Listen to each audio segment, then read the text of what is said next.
Well,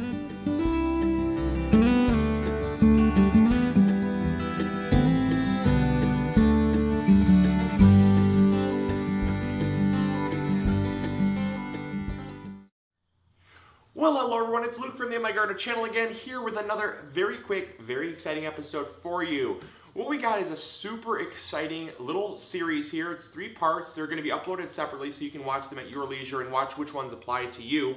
But they're going to be on how to start from seed, these 3 specific plants, because I get them all the time and I think that they're important to put in the garden. The first one is going to be, whoa, that sun's coming out, which is a good thing. The first one's going to be rhubarb. Rhubarb is one that is very hard to mess up, but somehow people do it. The next one is going to be celery, and then the next one after that is going to be asparagus. 3 awesome plants that are beautiful plants. 2 of them are perennials, so I recommend getting them in your garden because perennials will come back for you. They take very little care once they're established. All right, let's get started with the first one. So the first thing we're going to want to do is we're going to want to start with a good seed starting mix here. The seed starting mix is what we're using for everything, but it's a very well draining soil mixture, but it's also very airy and light. It's got good porosity, means it holds on to just the right amount of water, so it's just like a sponge almost. And we've pre-moistened it, and we're putting it into larger containers than we usually start in.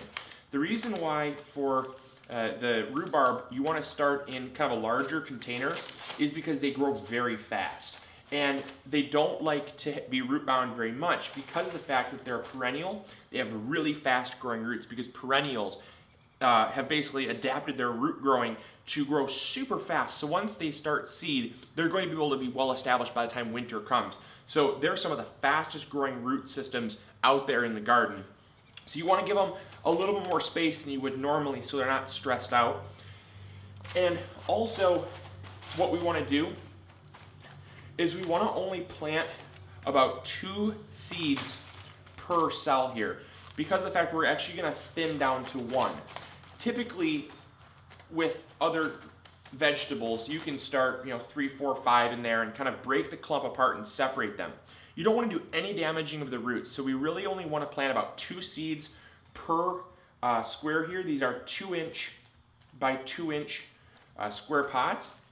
And what that's going to do is it's going to allow us to not waste as much seed, and we're going to have better results because you don't want to rip into any of these. You basically, once you plant it, prune to the healthiest 1 per square, and leave it until it's ready to be transplanted into the garden. These rhubarb are very fast maturing and fast to sprout. So they're going to be ones where if you're a beginning gardener, you're going to be able to see if you were successful or not within about 5 to 7 days. So it's a very fast maturing seed. And here's what the seeds look like. Pretty awesome. They just got kind of a little 3-dimensional shape to them. They're pretty cool.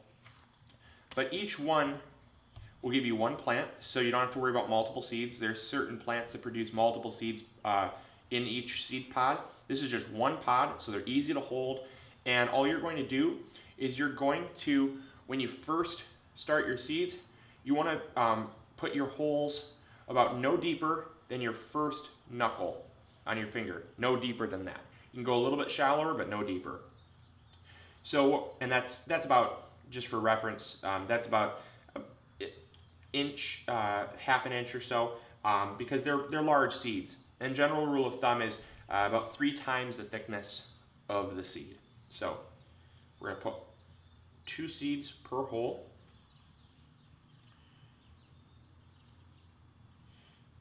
And I think one of the biggest reasons why people have problems when starting their rhubarb is because they either bury it too deep, or what they do is they keep it too damp. If the soil's too damp, your roots are actually going to rot. And what happens when the roots rot is the fact that the plant will go into shock and it will actually stop uptaking water. They don't like to be drowned. They don't have a snorkel, so they don't like lots of water. And I typically leave my soil about damp enough where I could create a ball out of it. Here's an example here. I can kind of crumple it together, it creates a ball, but it just kind of crumbles apart as well. If it's too dry, you won't be able to create that ball. If it's too wet, you're gonna start to see water coming out. That's where you know you have the optimal moisture. And then all we wanna do is we just wanna cover the seeds gently with some more seed starting mix. And we're just gonna cover them up, put them to bed before they sprout. Give them a little bit of a tamp down with your hand, not super hard, just enough to compact the soil so they have good contact with the seeds. And then what we're gonna do is we're just gonna water them in nicely to, again, settle all that soil around the seeds. And I just wanted to mention before we close, the variety of rhubarb that we are growing is called Victoria rhubarb. It's a very reliable perennial variety of rhubarb. It does not go to seed super easily, and it's very drought tolerant. So we like to grow this one here in Michigan, but there's a lot of other varieties. Use which one you like and experiment with the varieties that are out there. I just want to thank you all for tuning in for this episode. Hopefully you all enjoyed. Hopefully you learned something new. Let me know in the comments box below if you are growing rhubarb. I think it's a great plant. It's something that grows really large, and it produces more than you're ever going to need in a year, so you could share with your friends from a single plant. We got a bunch of plants started here because we're going to give some away, and we're going to plant about 4 or 5 in the garden. So a little bit goes a long way when it comes to seed. So hopefully you enjoyed. Hopefully you all are growing bigger going home, and I'll talk to you all later. See ya. Bye.